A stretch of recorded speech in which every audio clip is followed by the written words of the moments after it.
एक बूढ़े गिद्ध ने बताया कि ये 4 बातें आपको बड़ी से बड़ी मुसीबत से बचा सकती हैं। दर्शक बंधुओं, प्राचीन समय की बात है। किसी राजा के राज्य में नगर से बाहर एक कसाई रहता था। वही उसका बूचड़ खाना था। वो रोजाना जानवरों को काटकर उनका मांस बाजार में बेचा करता था। कसाई के बूचड़ खाने के बाहर एक पेड़ पर एक गिद्ध और गिद्धनी रहते थे। वहां उनका बहुत अच्छे से गुजारा हो रहा था। उन्हें वहां पेट भरने के लिए पर्याप्त मात्रा में भोजन मिल जाया करता था। गिद्ध और गिद्ध की पत्नी कभी वो स्थान छोड़कर अन्यत्र नहीं जाती थी। एक दिन गिद्ध की स्त्री कहती है, स्वामी, आज ठंड बहुत अधिक पड़ रही है। रात काटना बड़ा मुश्किल हो रहा है। कोई ऐसी कहानी सुनाओ जिससे हमें कुछ ज्ञान मिले और हमारी रात आराम से कट जाए। अपनी पत्नी की ऐसी बात सुनकर गिद्ध कहता है, हे प्रिय, आज मैं तुम्हें आंखों देखी एक ऐसी कहानी सुनाऊंगा जो बहुत ही ज्ञानवर्धक और बहुत ही प्रेरणादायक है। इस कहानी में बताई गई 4 बातों को अगर मनुष्य अपने जीवन में धारण कर लेता है तो निश्चित मानिए वो कभी संकट में नहीं पड़ेगा, और यदि कभी संकट में पड़ भी जाएगा तो संकट से अतिशीघ्र निकल भी जाएगा। ये कहानी बड़ी ही रोचक और जीवन में सीख देने वाली है। जरा ध्यान देकर सुनना। गिद्ध कहता है, हे गिद्धनी, ये उस समय की बात है जब मेरा तुमसे विवाह नहीं हुआ था। इस पेड़ पर मैं अकेला ही रहता था और मेरे कुछ और साथीगण रहते थे। तब ये कहानी मैंने यहाँ के राजा से सुनी थी और अपनी आंखों से देखी भी थी। वही कहानी मैं तुम्हें सुनाता हूं। मनुष्य की किस्मत कैसे बदलती है ये तुम्हें इस कहानी से जानने को मिल जाएगा। किसी नगर में एक उत्तम नाम का एक व्यक्ति रहता था। एक दिन कुछ काम के सिलसिले में उसका उसके पिता से झगड़ा हो जाता है। उत्तम के पिता ने उसे 4 सोने की असरफी दी और कहा कि जाओ, घर में सारे दिन पड़े रहते हो, ये असरफियां ले जाओ और बाहर जाकर कुछ व्यापार करके धन कमा कर लाना। उत्तम ने वे असरफियां अपने पिता से ले ली और शाम के समय व्यापार करने के लिए परदेश को रवाना हो गया। सोचता जा रहा था कि इन 4 असरफियों से वो कोई छोटा मोटा व्यापार कर लेगा और खूब सारा धन कमाकर वो अपने पिता को दिखाएगा। यही उम्मीद लेकर वो चलता चला जा रहा था। रास्ते में उसकी भेंट एक साधु से होती है। साधु भी अपनी गंतव्य की ओर जा रहा था। उत्तम ने सोचा कि क्यों ना साधु से कुछ परिचय किया जाए। बातचीत करते हुए जब चलेंगे तो हमारा सफर आराम से कट जाएगा। यही सोचकर उत्तम साधु बाबा के पास जाता है और उन्हें प्रणाम करता है। साधु बाबा ने उसे आशीर्वचन दिया और पूछा, बेटे तुम कहां जा रहे हो? उत्तम ने कहा, साधु महाराज, मेरे पिता ने मुझे घर से निकाल दिया है। अब कहीं परदेश में जाकर कोई छोटा मोटा व्यापार करूंगा और अपने पिता के लिए बड़ा आदमी बनकर दिखाऊंगा। मेरे पिता ने मुझे 4 सोने की असरफियां दी हैं। इन्हीं 4 सोने की असरफियों से कोई व्यापार कर लूंगा। मित्रों, इस प्रकार बातचीत करते हुए साधु और उत्तम दोनों आगे के लिए चले जा रहे थे। चलते चलते रास्ते में उत्तम ने साधु से कहा, बाबा, आप तो परम ज्ञानी हैं। कोई ऐसी कहानी सुनाओ जिससे सफर आसान हो जाए और मुझे कुछ सीख मिल जाए, जिससे परदेश में मेरे लिए आसानी हो जाएगी। तब साधु बाबा कहते हैं, बेटे, मैं तुम्हें कहानी तो सुना दूंगा, पर मेरी कहानी का तुम्हें मूल्य चुकाना होगा। एक कहानी के बदले में मैं तुमसे 1 सोने की असरफी लूंगा। बताओ, क्या तुम तैयार हो? साधु की बात सुनकर उत्तम सोचने लगा कि मेरे पिता ने मुझे 4 सोने की असरफियां दी हैं। अगर इनमें से 1 असरफी में साधु को दे दूंगा तो मैं व्यापार कैसे करूंगा? फिर सोचा कि साधु बड़ा बुद्धिमान मालूम पड़ता है और लोग कहते हैं कि विद्या मित्रम प्रवासेषु स्त्री मित्रम गृहेषु च व्याधि तस्य औषधम मित्रम धर्मो मित्रम मृतस्य च। परदेश में रहने वाले की मित्र विद्या होती है, घर में रहने वाले की मित्र स्त्री होती है, रोगी की मित्र दवा होती है, मरने वाले का मित्र धर्म होता है। और कहा भी है कि विद्वान के लिए कोई जगह परदेश नहीं होती, मेहनत करने वाले के लिए कोई काम कठिन नहीं होता, साहसी के लिए कोई लक्ष्य दूर नहीं होता, मीठा बोलने वाले के लिए कोई पराया नहीं होता। अगर आपके पास बुद्धि और विद्या है तो आप परदेश में कहीं भी सुखपूर्वक अपना जीवन बिता सकते हैं। यही सोचकर उत्तम ने एक स्वर्ण मुद्रा साधु को दे दी और कहा, महाराज आप मुझे कहानी सुनाओ, मैं आपकी कहानी का मूल्य चुकाने के लिए तैयार हूं। गिद्ध बोला, हे प्रिय। तब चलते चलते साधु ने उस युवक उत्तम को कुछ उपदेश देना शुरू किया। साधु बोले, पुत्र तुम्हें मैं जो बात बताने जा रहा हूं, अगर तुमने इस बात पर अमल कर लिया तो यह तुम्हारे बहुत काम आने वाली है। सुनो, तुम परदेश में व्यापार करने जा रहे हो तो तुम मेरी एक बात ध्यान रखना। यदि परदेश में तुम्हें कोई ठीक ठाक व्यापार ना मिले तो तुम खाली मत बैठना, जो भी जैसा भी काम मिले वो काम पकड़ लेना। ये परदेश में रहने वाले के लिए सबसे पहला और अनमोल मूल मंत्र है। खाली बैठने से परदेश में अपनी जेब से ही धन खर्च होता है। वेतर यही होगा, भले ही थोड़े पैसे मिले, कुछ काम करके अपना खर्च चलाना चाहिए। इससे तुम्हें काम का अनुभव भी होगा और आपका समय भी ठीक से कट जाएगा। उत्तम ने कहा, ठीक है बाबा, मैं तुम्हारे इस उपदेश पर जरूर अमल करूंगा। अब आप कहानी सुनाइए। महात्मा जी बोले, बेटे कहानी तो खत्म हो गई, अभी मैंने आपको यह कहानी ही सुनाई थी। उत्तम कहने लगा, साधु बाबा ये कैसी कहानी थी जो जरा सी देर में खत्म होगी? ये तो आपने मुझे उपदेश दिया है, मुझे कोई कहानी सुनाओ ना। साधु ने कहा, अगर तुम दूसरी कहानी सुनना चाहते हो तो एक स्वर्ण मुद्रा तुम्हें और देनी पड़ेगी, मैं तुम्हें दूसरी कहानी सुनाऊंगा। मित्रों, उत्तम ने कुछ सोच विचार करने के बाद एक स्वर्ण मुद्रा साधु के हाथ पर रख दी और कहा, बाबा अब मुझे कहानी सुनाइए। साधु महाराज ने कहा, ठीक है, अब मैं तुम्हें दूसरी कहानी सुनाता हूं, ध्यान देकर सुनो। परदेश में रहकर बेटा कभी किसी दूसरे की वस्तु पर छल कपट या प्रपंच से अपना अधिकार मत करना। दूसरे की वस्तु को हमेशा मिट्टी के समान समझकर चलना। कभी किसी चीज पर नियत खराब मत करना। उत्तम ने कहा, ठीक है बाबा, मैं ऐसा ही करूंगा। अब आगे सुनाइए। साधु कहने लगा, बेटे कहानी तो खत्म हो गई, इतनी ही कहानी थी। उत्तम ने कहा, अरे ये क्या, ये तो आपने सिर्फ मुझे उपदेश दिया है, बस इतने से उपदेश के आपने मुझसे एक स्वर्ण मुद्रा ले ली। साधु ने कहा, बेटे ज्ञान की कोई कीमत नहीं होती, ज्ञान तो अनमोल होता है। ज्ञान की कीमत तब पता चलती है जब मनुष्य विपत्ति में पड़ता है और वही ज्ञान उसे विपत्ति से उबार ले जाता है। उत्तम ने कहा, ठीक है बाबा, उपदेश ही सही, मैं तुम्हें एक स्वर्ण मुद्रा और देता हूं, तुम मुझे एक उपदेश और दीजिए। इतना कहकर उत्तम ने एक स्वर्ण मुद्रा साधु के हाथ पर रख दी। साधु ने तीसरी बात उत्तम को बताई कि बेटे जीवन में कभी किसी का गुप्त भेद पता चल जाए तो उस भेद को कभी तीसरे से मत कहना, यह सबसे अनमोल सीख है।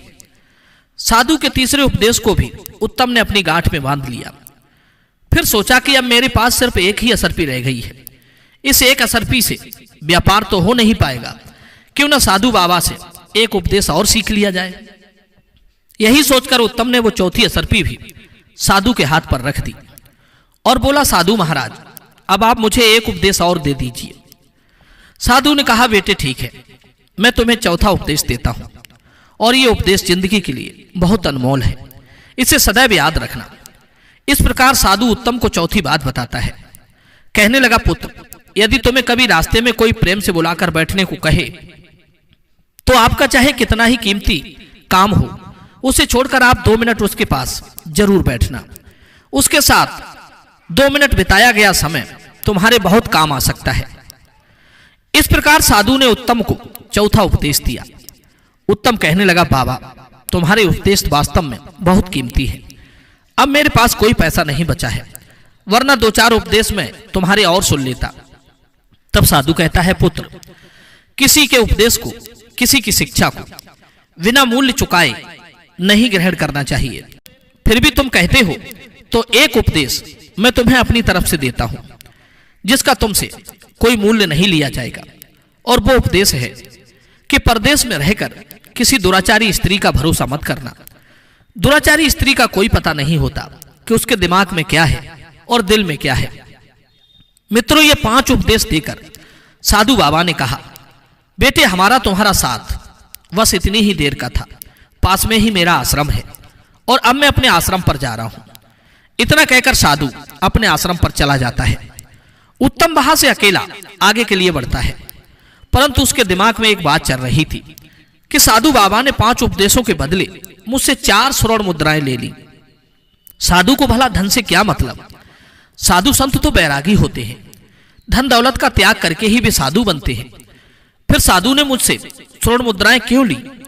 मैं ये बात जब लौटकर अपने नगर जाऊंगा तब साधु से जरूर पूछूंगा। फिर सोचा, चलो जो भी है, साधु की ये 5 बातें बड़ी ही कीमती मालूम पड़ती हैं, मैं इन्हें सदैव याद रखूंगा। मित्रों, अब उत्तम के पास में कोई पैसा नहीं बचा था। अब वो इस चिंता में था कि परदेश में जाकर वो क्या करेगा, क्या खाएगा, कैसे अपना व्यापार शुरू करेगा। यही सब बातें सोचते सोचते वो एक नगर में पहुंच जाता है। नगर में पहुंचकर वो किसी नौकरी की तलाश करने लगता है, क्योंकि धन तो उसके पास में था नहीं।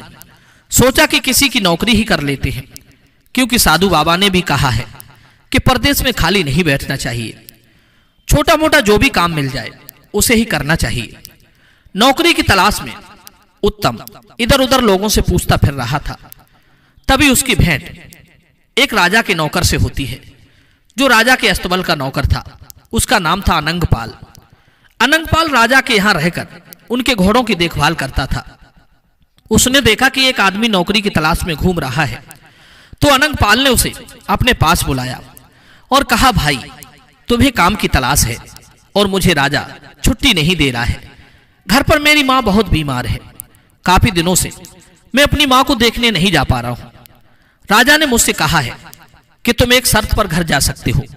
अगर तुम अपनी जगह किसी और को काम पर लगा दो तो तुम घर चले जाओ। एक काम करो भैया, मेरी जगह पर 1 माह के लिए तुम काम कर लो। जो भी वेतन मिलेगा वो तुम रख लेना। जब मैं अपनी माँ को देखकर लौट आऊंगा तब तुम कोई और काम तलाश कर लेना। अनंगपाल की बात सुनकर उत्तम ने सोचा कि इधर उधर घूमकर समय नष्ट करने से अच्छा है कि 1 माह तक मैं इसकी जगह पर ही काम कर लूं। उसके बाद मेरे पास भी कुछ पैसे हो जाएंगे। मैं शहर में नया आया हूं, 1 महीने में मैं यहाँ के लोगों को समझ भी लूंगा। यही सोचकर उत्तम अनंगपाल की जगह काम करने के लिए तैयार हो जाता है। अनंगपाल उत्तम को लेकर राजमहल में जाता है। मित्रों, वहां के राजा चक्रदत्त बड़े ही बुद्धिमान और प्रतापी राजा थे। उनकी एक बेटी थी चंद्रप्रभा। चंद्रप्रभा बहुत ही सुंदर थी और अभी अभी ही उसने जवानी की पहली सीढ़ी पर कदम रखा था। राजा अपनी पुत्री से बहुत प्यार करता था, क्योंकि चंद्रप्रभा उनकी इकलौती बेटी थी। मित्रों, राजा को घोड़ा पालने का और घुड़सवारी करने का बड़ा शौक था। एक से बढ़कर एक अच्छी नस्ल वाले उसके यहाँ हजारों घोड़े पले हुए थे। उन घोड़ों की देखभाल के लिए राजा ने कई नौकर लगा दिए थे। उन्हीं में से एक अनंगपाल था। प्रत्येक नौकर के हिस्से में 10-10 घोड़े थे। उन्हें खिलाने पिलाने के लिए राजा उन्हें बराबर राशन और दाना घास देता था। इधर मित्रों, उत्तम को लेकर अनंगपाल राजा के पास पहुंचता है और हाथ जोड़कर कहता है, महाराज, मैं कुछ दिनों के लिए अपनी बीमार मां को देखने के लिए गांव जा रहा हूं। जब तक मैं लौट कर नहीं आता तब तक मेरे स्थान पर यह व्यक्ति काम करेगा। इसका नाम उत्तम है और यह बड़ा मेहनती और ईमानदार व्यक्ति है। मुझे आपकी आज्ञा चाहिए। राजा ने कहा, अनंगपाल, इसमें आज्ञा की क्या बात है? यदि यह व्यक्ति तुम्हारा भरोसेमंद है तो इसे ले जाकर अपना काम समझा दो और जाओ, जाकर अपनी मां को देख आओ। लेकिन ध्यान रहे, हमारे घोड़े की देखरेख में जरा भी लापरवाही नहीं होनी चाहिए। अगर हमारी घोड़ों की देखरेख में जरा भी लापरवाही हुई तो उसके लिए हम इसे नहीं तुम्हें दंड देंगे। अनंगपाल ने कहा, ठीक है महाराज, आपको शिकायत का अवसर नहीं मिलेगा। मैं इसे सारा काम अच्छे से समझा दूंगा। इस प्रकार राजा की आज्ञा लेकर अनंगपाल उत्तम को लेकर घोड़ों के अस्तबल में जाता है। वहां जाकर देखा तो हजारों घोड़े बंधे थे। अनंगपाल ने उत्तम से कहा, देखो उत्तम, मेरे हिस्से में राजा ने 10 घोड़े दिए हैं। तुम्हें 10 घोड़ों की देखभाल करनी है, इनके लिए दाना खिलाना है और इनकी मालिश करनी है। उत्तम ने कहा, ठीक है मित्र, मैं ये काम बड़ी ईमानदारी और पूरी निष्ठा के साथ करूंगा।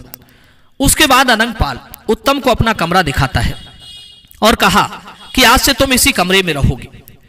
इस प्रकार अनंगपाल उत्तम को जिम्मेदारी सौंपकर अपने नगर के लिए चला जाता है। इधर घोड़ों की देखभाल के लिए उत्तम अपने काम में लग जाता है।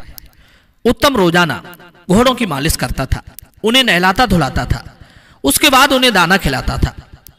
मित्रों, राजा के यहां से प्रत्येक नौकर के लिए घोड़ों को खिलाने के लिए 20 किलो चना दिए जाते थे।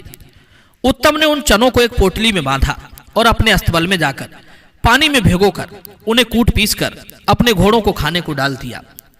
जब वो अपने काम से फ्री हो गया तो उसने सोचा कि क्यों ना बाकी नौकरों के साथ बैठकर कुछ बातचीत कर ली जाए। यही सोचकर उत्तम उन नौकरों के पास जाकर बैठ जाता है जो राजा के अन्य घोड़ों की देखभाल करते थे। उसने देखा कि सारे नौकर इकट्ठे होकर एक कमरे में बैठकर शराब पी रहे थे और उनके घोड़े अभी भी भूखे बंधे थे। उत्तम कहने लगा, अरे भाई, तुमने अभी तक अपने घोड़ों को दाना घास नहीं डाला, शराब पीने में लगे हो।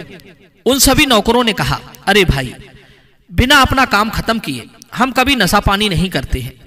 हम सब अपने अपने घोड़ों को खुराक डाल चुके हैं, उसके बाद ही यहां बैठकर शराब पीने आए हैं। उत्तम ने देखा कि राजा के यहां से घोड़ों के लिए जो चने मिले थे वो अभी भी उन नौकरों के पास में रखे थे। उत्तम ने कहा, अरे भाई, क्यों झूठ बोल रहे हो? आपके पास अभी भी बहुत सारे चने कूटने के लिए पड़े हैं और तुम कह रहे हो कि हमने अपने घोड़ों को दाना घास डाल दिया है। जवाब दिया, भैया, हमारे पास जो चने रखे हैं ये चने घोड़ों को खिलाने के लिए नहीं है, इनको तो हम बाजार में बेचकर अपनी शराब का इंतजाम करते हैं। उत्तम ने पूछा, फिर घोड़ों को क्या खिलाते हो? जवाब दिया, राजा हमें 20 किलो चना देता है, हम 5 किलो चना घोड़ों को खिला देते हैं और बाकी के चने बेचकर अपना नशा पानी का इंतजाम करते हैं। नौकरों का यह बर्ताव उत्तम को अच्छा नहीं लगा। सोचने लगा, ये तो राजा के साथ और इन निर्दोष जानवरों के साथ धोखा है। तुम सब अपना पेट भरने के लिए, नशा करने के लिए इन घोड़ों को भूखा रखते हो। वे सब नौकर कहने लगे, देखो भाई, पेट भरने के लिए ये सब करना पड़ता है। राजा से मिलने वाले वेतन से हमारा ठीक से गुजारा नहीं हो पाता है, फिर धन से किसका पेट भरा है? तुम भी ऐसा किया करो, तुम्हें कौन रोकता है? तुम्हारे लिए अनंगपाल ने यहां रखा है, इसलिए हमने ये बात तुम्हें बता दी। तुम ये बात किसी और से मत कहना, वरना तुम्हारे साथ अच्छा नहीं होगा। मित्रों, उत्तम उन सब की बातें सुनकर चुपचाप अपने कमरे में लौट आता है। सोचने लगा कि वे लोग ठीक कहते हैं, कल से मैं भी ऐसा ही करूंगा। बेईमानी करके मैं भी खूब सारा पैसा इकट्ठा कर लूंगा। मुझे यहां सिर्फ 1 महीना ही तो रहना है। अनंगपाल के आते ही वो मुझसे ये काम छीन लेगा, तब तक मैं कुछ पैसे कमा लूं, उसके बाद मैं कोई व्यापार कर लूंगा। मित्रों, अपनी चारपाई पर लेटा लेटा उत्तम ऐसा सोच रहा था, तभी उसे साधु की दूसरी बात याद आ जाती है कि किसी दूसरे के धन पर छल प्रपंच और कपट से अपना अधिकार नहीं करना चाहिए। दूसरे का धन, दूसरे की वस्तु मिट्टी के समान समझनी चाहिए। उसके ऊपर कभी अपनी नीयत खराब नहीं करना चाहिए। यह बात याद आते ही उत्तम के विचार बदल जाते हैं। सोचने लगा कि मैं भूखा रह लूंगा, लेकिन ये पाप का धन कभी नहीं खाऊंगा। मित्रों, उसी दिन से उत्तम बड़ी ईमानदारी के साथ अपने घोड़ों को खिलाता है, हर समय उनकी देखभाल करता है। 1 महीने के अंदर उत्तम के 10 घोड़े एकदम हष्ट-पुष्ट और खूब तंदुरुस्त दिखने लगे और बाकी के नौकर दाने की चोरी करते थे, घोड़ों को कम खिलाते थे, इसलिए उनके घोड़े कमजोर होते चले गए। एक दिन दरबार में राजा ने अपने मंत्री से कहा, मंत्री जी, बहुत दिन हो गए हैं, मैंने अपने घोड़ों की दौड़ नहीं देखी है। आप नौकरों को सूचित कर दो कि वे सब अपने घोड़ों को लेकर मैदान में आ जाएं। कल मैं घोड़ों की दौड़ की प्रतियोगिता रखूंगा। राजा ने जैसे कहा था, मंत्री ने वैसा ही नौकरों को आदेश कर दिया। अस्तबल के सभी नौकर घोड़ों को अच्छी तरह से नहला धुलाकर, खूब सजाकर अपने अपने घोड़ा लेकर खाली मैदान में पहुंच गए। राजा साहब ने जब घोड़ों पर दृष्टि डाली तो देखा कि सारे घोड़े कमजोर थे, बिल्कुल मरियल से, और उत्तम के 10 घोड़े बड़े ही हष्ट-पुष्ट और सुडौल थे। वे दौड़ने के लिए फुरफुरा रहे थे। यह देखकर राजा को क्रोध आ जाता है। उन्होंने अपने मंत्री से कहा कि मंत्री जी, हमारे सारे घोड़े बड़े ही स्वस्थ थे, लेकिन मैं मात्र 10 घोड़े स्वस्थ देख रहा हूं, बाकी के सब घोड़े बहुत कमजोर हो गए हैं। ये इतने कमजोर कैसे हो गए? क्या नौकर इन्हें खिलाते पिलाते नहीं है? मुझे तो ऐसा लगता है कि नौकरों ने इन्हें खिलाने में लापरवाही की है। तब राजा ने उत्तम के पास पहुंचकर उत्तम के घोड़े देखे। घोड़े एकदम स्वस्थ और फुर्तीले थे। उन घोड़ों को देखकर राजा बड़ा प्रसन्न होता है। राजा ने अगले दिन उत्तम को दरबार में बुलाया और कहा कि तुम वही हो जिसे अनंगपाल ने अपने स्थान पर रखा है। उत्तम ने जवाब दिया, हाँ महाराज, मैं वही हूं। राजा ने पूछा, आपके घोड़े एकदम हष्टपुष्ट हैं, बाकी के घोड़े इतने कमजोर क्यों हैं, जबकि मैं घोड़ों की खाद्य सामग्री बराबर बराबर मात्रा में भिजवाता हूं। यही जानने के लिए मैंने तुम्हें यहां बुलाया है।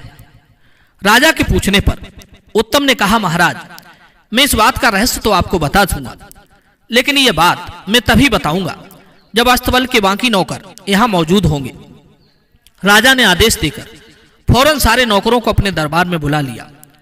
तब राजा ने उत्तम से पूछा, अब बताओ, बाकी घोड़ों के कमजोर होने के पीछे क्या कारण है? तब उत्तम ने कहा, महाराज, आपके बाकी नौकर बड़े बेईमान और बड़े लालची और नशेड़ी हैं।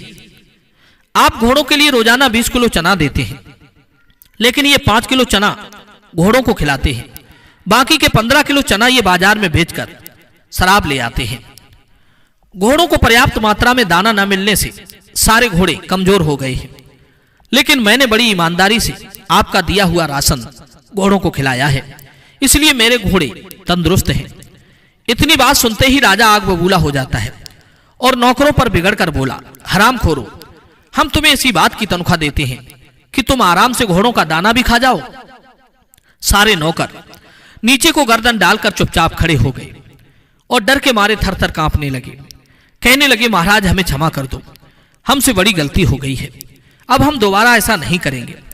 राजा ने कहा, नहीं, मैं तुम सबकी गर्दन तलवार से अभी उड़ा दूंगा। तुमने हमारे साथ धोखा किया है। राजा को अत्यंत क्रोध में देखकर उत्तम कहने लगा, महाराज, इस बार इन्हें आप क्षमा कर दीजिए। मैं उम्मीद करता हूं कि अब ये दोबारा गलती नहीं करेंगे। उत्तम के कहने पर राजा ने उन्हें चेतावनी देकर छोड़ दिया। मित्रों, उत्तम की ईमानदारी को देखते हुए राजा ने उत्तम को शाबाशी दी और उसे अस्तबल का मुख्य निरीक्षक के रूप में नियुक्त कर दिया और कहा कि आज से तुम्हारा काम इतना है कि तुम इन सब पर नजर रखोगे। अगर कोई घोड़े का दाना चोरी करता है तो उसकी खबर तत्काल हमें मिलनी चाहिए। इस काम के लिए हम तुम्हें हर महीने 10,000 असरफियां देंगे। राजा ने सख्त निर्देश देकर उन सभी नौकरों को छोड़ दिया और उत्तम को उन पर दृष्टि रखने के लिए नियुक्त कर दिया। राजा अपनी उंगली में एक हीरे की अंगूठी पहने था। वो अंगूठी उतारकर राजा ने इनाम के रूप में उत्तम को पकड़ा दी और कहा कि जब भी तुम्हें हमसे मिलना हो तो तुम ये अंगूठी पहरेदारों को दिखाकर हमसे किसी भी समय मिल सकते हो। अस्तबल में पहुंचकर उत्तम ने सभी नौकरों को समझाया कि देखो, इस बार तो मैंने तुम्हें बचा दिया, अगर दोबारा तुम्हारी गलती पकड़ी गई तो राजा साहब तुम्हें जिंदगी भर के लिए जेल में डाल देंगे, इसलिए ईमानदारी से अपना काम कीजिए। मित्रों, उसी दिन से सारे नौकर ईमानदारी से घोड़ों को खिलाने पिलाने लगते हैं। फिर उन्होंने कभी भी बेईमानी नहीं की। सारे घोड़ा फिर से स्वस्थ हो गए। इधर मित्रों, 1 माह का समय बीत चुका था।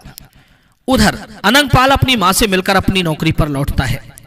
जैसे ही अनंगपाल घोड़ों के अस्तबल में पहुंचता है तो सारे नौकरों ने उसे घेर कर उत्तम की करतूत अनंगपाल को बताई कि हमारी चोरी उत्तम ने राजा को पकड़ा दी और राजा ने उसे अस्तबल का मुख्य निरीक्षक बना दिया है। अनंगपाल ने कहा, तुम लोग चिंता ना करो, मैं वापस आ गया हूं, अब तो उसे यहां से जाना ही पड़ेगा। नौकरों ने कहा, नहीं भाई, वो यहां से नहीं जाएगा, क्योंकि राजा ने उसे हम सबकी देखभाल करने के लिए नौकरी पर रख लिया है। मित्रों, उसके बाद में अनंगपाल उत्तम के पास जाता है और उत्तम उस समय कमरे में लेटा हुआ था। अनंगपाल को देखकर उत्तम एकदम खुश हो जाता है और कहता है, मित्र, तुम आ गए, तुम्हें देखकर मुझे बड़ी खुशी हुई। अनंगपाल उत्तम के पास में बैठ जाता है। उसके बाद उत्तम वहां जो घटना घटी थी उसके बारे में अनंगपाल को बताता है। अनंगपाल कहने लगा, तुमसे पहले मुझे इस बात का पता लग चुका है। उसके बाद दोनों साथ साथ बैठकर भोजन करते हैं और भोजन करने के बाद अपने अपने बिस्तर पर लेट जाते हैं। अनंगपाल मन ही मन उत्तम से बहुत जल रहा था, क्योंकि राजा ने उसे उससे भी बड़े पद पर नौकरी दे दी थी और उसने नौकरों की चोरी राजा को पकड़ाई थी। इसलिए अनंगपाल उससे जलने लगा था। क्योंकि मित्रों आपको बता दें कि अनंगपाल भी चोरी करता था और उसे उत्तम का यह बर्ताव बिल्कुल पसंद नहीं आया। अनंगपाल उत्तम को नीचा दिखाना चाहता था, उससे बदला लेना चाहता था। मित्रों, अनंगपाल अपने कमरे में लेट जाता है और उत्तम अपने कमरे में चला जाता है, क्योंकि राजा ने उसे एक अलग कमरा दे रखा था। उस दिन आकाश में बादल छाए हुए थे, हल्की हल्की बारिश हो रही थी, बिजली कड़क रही थी। उधर राजकुमारी चंद्रप्रभा की आंखों में नींद नहीं थी, क्योंकि मित्रों आपको बता दें अनंगपाल और राजा की पुत्री के बीच में प्रेम प्रसंग चल रहा था। राजकुमारी जब तब अनंगपाल से मिलने आया करती थी, क्योंकि आज राजकुमारी को पता चल गया था कि अनंगपाल अपने नगर से लौट आया है। उसने सोचा कि उत्तम तो अब चला ही गया होगा। राजकुमारी रात में उठकर अपने महल की छत पर टहल रही थी, काम की पीड़ा से जल रही थी, उसकी बेचैनी बढ़ती जा रही थी। वो अपने प्रेमी अनंगपाल से मिलने के लिए उसके कमरे में जाती है। संयोग से उसी समय उत्तम किसी काम से उधर ही घूमने आता है। अचानक जैसे ही उत्तम अनंगपाल के कमरे के पास पहुंचता है, उसे अनंगपाल के कमरे से किसी स्त्री की आवाज सुनाई देती है। उत्तम ने कमरे के अंदर झांक कर देखा तो अनंगपाल के साथ राजकुमारी चंद्रप्रभा को देखकर उसकी आंखें फटी की फटी रह गईं। उत्तम ये सब देखकर चुपचाप अपने कमरे की ओर चला जाता है। उधर अनंगपाल ने राजकुमारी से कहा, प्रिय, इस समय उत्तम हमारी राह का सबसे बड़ा कांटा है। कुछ भी करके तुम उत्तम को मरवा दो तो हम निश्चिंत हो जाएंगे। राजकुमारी ने कहा, प्राणनाथ, यह कितनी बड़ी बात है, तुम चिंता क्यों करते हो? मैं पिताजी से कहकर इसे मृत्यु दंड दिलवा दूंगी।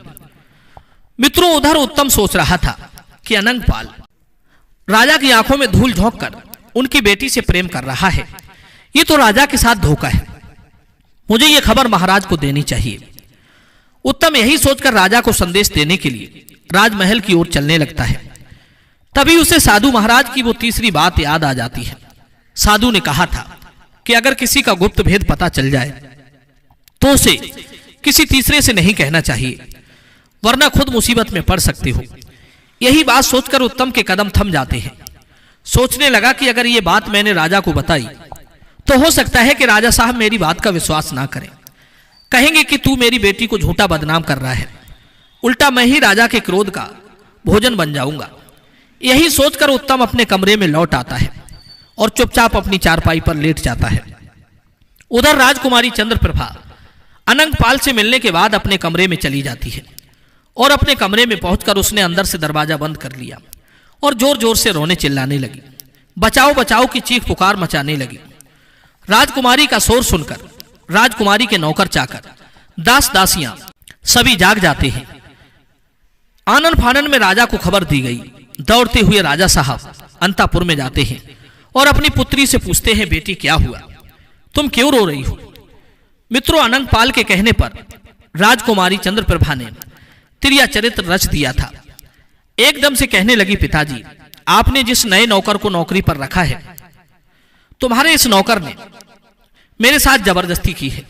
वो रात में मेरे कमरे में आया और मेरी इज्जत लूटने का प्रयास करता रहा। जब मैं चीखी चिल्लाई तब खिड़की से कूद कर भाग गया। तुम्हारे द्वारा दी गई अंगूठी का उसने नाजायज फायदा उठाया है। अंगरक्षकों को वो अंगूठी दिखाकर महल के अंदर घुस गया होगा। बेटी के मुख से यह बात सुनकर राजा एकदम आग बबूला हो जाता है। कहने लगा, पुत्री, तुम चिंता मत करो, उस दुष्ट की इतनी हिम्मत कि वो हमारे महल में घुस आया। मैं अभी उसे बुलाकर उसकी खबर लेता हूं। राजकुमारी ने कहा, पिताजी, उसकी खबर लेने से कोई फायदा नहीं है। उसकी गुस्ताखी के लिए उसे जब तक मृत्यु दंड नहीं दिया जाएगा तब तक मैं अन्न जल ग्रहण नहीं करूंगी। राजा ने कहा, बेटी, ऐसा ही होगा, कल मैं उसे मृत्यु दंड दूंगा। राजकुमारी को आश्वासन देकर राजा अपने महल के लिए चला जाता है। इधर राजकुमारी मन ही मन बड़ी प्रसन्न होने लगी। सोचने लगी, बाजीबा, आज मेरा षड्यंत्र सफल हो गया। अब मेरे और अनंगपाल के बीच में कोई बाधा नहीं आएगी। उसके बाद राजकुमारी निश्चिंत होकर अपने बिस्तर पर सो गई। राजा अपने शयन कक्ष में पहुंचे, परंतु उनकी आंखों से नींद उड़ चुकी थी। वो सोच रहे थे, कल सुबह में उत्तम को दरबार में बुलाकर मृत्यु दंड दे दूंगा। परंतु तभी उनके दिमाग में एक दूसरा विचार आता है। राजा सोचने लगा कि अगर दरबारी लोग मुझसे पूछेंगे कि इस नौकर को किस बात का मृत्युदंड दिया गया है तो मैं क्या कहूंगा। अगर मैं बताऊंगा कि इसने मेरी बेटी की इज्जत लूटने का प्रयास किया है तो इसमें मेरी ही बदनामी होगी। लोग पीठ पीछे मेरी बुराई करेंगे, मेरी इज्जत उछालेंगे। तब राजा के दिमाग में एक दूसरा उपाय आता है। सोचा कि मैं इसे कानून के तहत तो सजा नहीं दे सकता, मैं इसे किसी और के हाथों चुपचाप मरवा दूंगा। इससे किसी को पता भी नहीं चलेगा और मेरी बेटी पर बुरी दृष्टि डालने वाला भी अपनी करनी का दंड भोग लेगा। तब राजा के दिमाग में डोंगर कसाई का ध्यान आता है। सोचने लगा कि मैं कल इसे कसाई के हाथों मरवा दूंगा। यही सब बात सोचते सोचते राजा सो जाता है और अगले दिन जब सोकर उठता है और टहलने के लिए जाता है तो टहलते टहलते नगर से बाहर उस डोंगर कसाई के बूचड़ खाने पर पहुंच जाता है।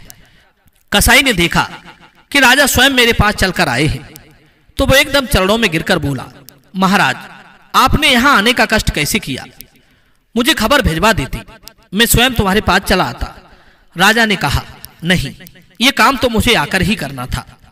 मुझे तुमसे कुछ जरूरी काम करवाना है। तुम्हारे पास एक आदमी को भेजूंगा, तुम्हें उसका सर काट देना है और उसके बाद में फिर एक आदमी को भेजूंगा। एक कपड़े में बांधकर तुम्हें उसी सर को उस आदमी को दे देना है। इस बात की किसी को भनक नहीं लगनी चाहिए। यह सुनकर कसाई एकदम चौंक जाता है। कहने लगा, महाराज, ये आप क्या कह रहे हो? राजा ने कहा, हाँ, मैं ठीक कह रहा हूं। कुछ देर के बाद तुम्हारे कसाई खाने में एक आदमी को भेज रहा हूं। तुम उसे अपने बूचड़ खाने के अंदर ले जाकर मार देना। इस काम के बदले हम तुम्हें बहुत इनाम देंगे। यदि तुमने ये काम नहीं किया तो हम तुम्हें और तुम्हारे परिवार को जेल में डलवा देंगे। राजा की धमकी सुनकर कसाई डर जाता है। बोला, महाराज, आप चिंता मत करो।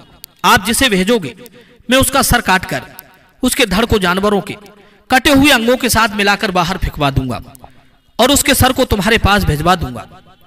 मित्रों, कसाई को आदेश देकर राजा अपने महल को लौटता है। उधर कसाई उस राजा के भेजे हुए आदमी की प्रतीक्षा करने लगता है। महलों में पहुंचकर राजा ने सैनिकों के द्वारा उत्तम को बुलवाया और कहा कि उत्तम, मैं तुम्हें किसी जरूरी काम से नगर से बाहर भेजना चाहता हूं और मुझे विश्वास है कि यह काम सिर्फ तुम ही कर सकते हो। उत्तम ने कहा, बताइए महाराज, मेरे लिए क्या आज्ञा है? मैं आपके लिए कुछ भी करने को तैयार हूं। तब राजा कहता है, हे उत्तम, तुम्हें इसी समय एक जरूरी काम से एक कसाई के पास जाना है और वो जो चीज तुम्हें चुपचाप दे तुम उसे ले आना। लेकिन एक बात का विशेष ध्यान रखना, यह काम तुम्हें बिल्कुल गुप्त रूप से करना है। किसी को इस बात का पता नहीं चलना चाहिए। उत्तम ने कहा, जो आज्ञा महाराज, मैं आपके काम के लिए अभी जाता हूं। इतना कहकर उत्तम फौरन उस कसाई के पास के लिए चल देता है। मित्रों, उत्तम के मन में यह विचार आ रहा था कि राजा का इतना जरूरी काम कौन सा आ गया जो राजा मुझसे करवा रहा है। फिर सोचा कि चलो जो भी है, कम से कम राजा ने मुझे इस लायक समझा तो मैं उसके किसी कार्य को कर पा रहा हूं। मित्रों, चलते चलते नगर से बाहर निकल गया।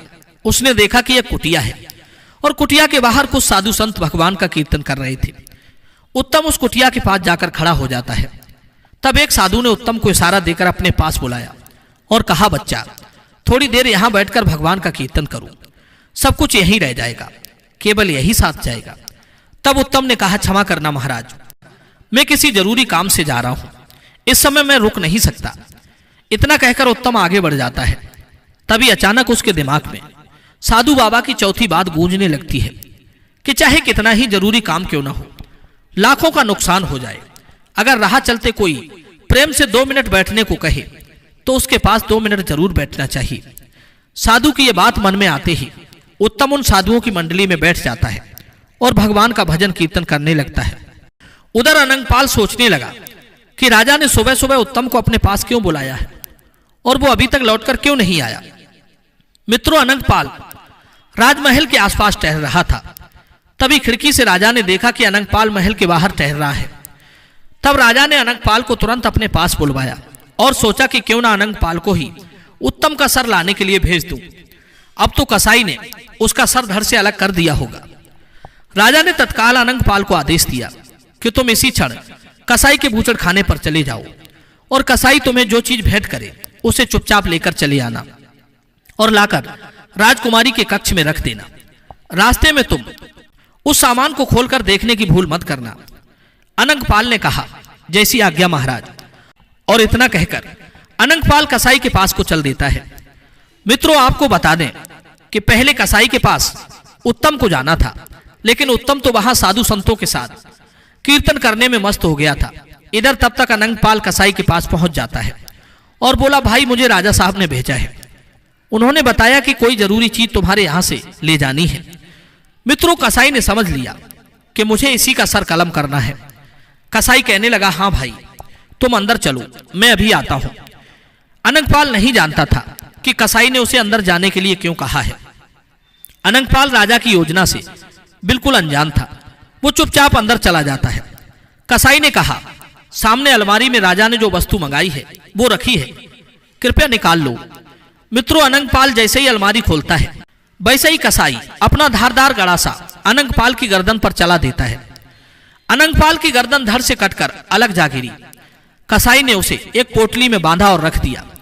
उसके धड़ को उठाकर गिद्ध चील कौओं को खाने के लिए बाहर फेंक दिया। कसाई राजा के दूसरे नौकर के आने का इंतजार करने लगता है। उधर उत्तम साधु संतों के साथ बैठकर भजन कीर्तन करने में मस्त था। जब काफी देर हो गई, भजन कीर्तन में उसे बहुत आनंद आ रहा था। सभी साधु कीर्तन बंद करके चले जाते हैं। उधर उत्तम भी वहां से चलता है। तब उसे ध्यान आया कि राजा ने कसाई के पास मुझे भेजा था। एकदम कसाई के घर की तरफ उत्तम दौड़ने लगता है। थोड़ी देर में जब वो कसाई के पास पहुंचता है तो कहने लगा कि मैं महाराज के पास से आया हूं, उन्होंने कोई चीज मंगाई है। कसाई बोला, हाँ भाई मैं समझ गया। कसाई ने वही पोटली उठाकर उत्तम को पकड़ा दी जिसमें अनंगपाल का सर बंधा हुआ था। कसाई ने उसे समझाकर भेज दिया कि भाई इसे खोलकर रास्ते में मत देखना, वरना राजा साहब तुम्हें फांसी पर चढ़ा देंगे। इस तरह से उत्तम अनंगपाल का सर लेकर राजा के पास पहुंचता है। राजा और उनकी बेटी उस समय एक ही कक्ष में मौजूद थे। राजा कह रहा था, बेटी आज उत्तम का काम तमाम हो ही गया। कुछ ही देर में अनंगपाल उत्तम का सर लेकर आता होगा। मित्रों, इतने में उत्तम वो पोटली लेकर राजा साहब और राजकुमारी के कमरे में दाखिल होता है। उत्तम को जीवित देखकर वे दोनों अचंभित रह जाते हैं। कहने लगे, अरे तुम यहां कैसे? जवाब दिया, महाराज कैसी बातें करते हो, आपने ही तो मुझे कुछ विशेष वस्तु को लाने के लिए कसाई के पास भेजा था। कसाई ने जो चीज मुझे दी है वो मैं लेकर सीधा चला आ रहा हूं। मैं तो कहीं एक मिनट भी नहीं ठहरा हूं। ठहरिए महाराज, अभी खोल कर दिखाता हूं। मित्रों, उत्तम ने जैसे ही पोटली खोली तो उसे देखकर राजकुमारी के साथ साथ उसके कंठ से भी चीख निकल पड़ी। उसने देखा कि अनंगपाल का कटा हुआ सर उस पोटली में बंधा था। उत्तम का चेहरा पसीना पसीना हो जाता है। राजा को यह समझते देर नहीं लगी। उत्तम की जगह कसाई ने अनंगपाल का सर काट दिया है। जरूर अनंगपाल उत्तम से पहले वहां पहुंच गया होगा। कसाई तो दोनों को पहचानता नहीं था कि किसको मारना है और किसको छोड़ना है। तो रोते हुए वो पूछने लगा, महाराज ये क्या मामला है, आपने अनंगपाल को क्यों मरवा दिया? राजा के पास कोई जवाब नहीं था। इतने में राजकुमारी अनंगपाल के कटे हुए सर को लेकर जोर जोर से रोने लगती है। कहने लगी, मेरे प्रियतम, मैं नहीं जानती थी कि मेरी चाल तुम्हारे लिए ही उल्टी पड़ जाएगी, वरना मैं ऐसा खेल कभी नहीं खेलती। तुम्हारे कहने से ही मैंने उत्तम पर आरोप लगाया था। तुम्हारी खुशी के लिए ही मैं उसे मारना चाहती थी, लेकिन उत्तम बड़ा ही खुशकिस्मत है, वो फिर भी जीवित बच जाता है। राजकुमारी पागलों की तरह रो रही थी। राजकुमारी के मुख से जब ये बात राजा ने सुनी तो राजा की आंखें फटी की फटी रह गईं। राजा को पता चल गया कि मेरी बेटी ने निर्दोष उत्तम पर दोष लगाया था। राजा एकदम से क्रोध में आकर अपनी तलवार खींच लेता है और अपनी पुत्री से बोला, पुत्री सच सच बताओ, क्या उत्तम को जान से मरवाना तुम्हारी एक चाल थी? सच सच बताओ, वरना मैं तुम्हारी गर्दन उड़ा दूंगा।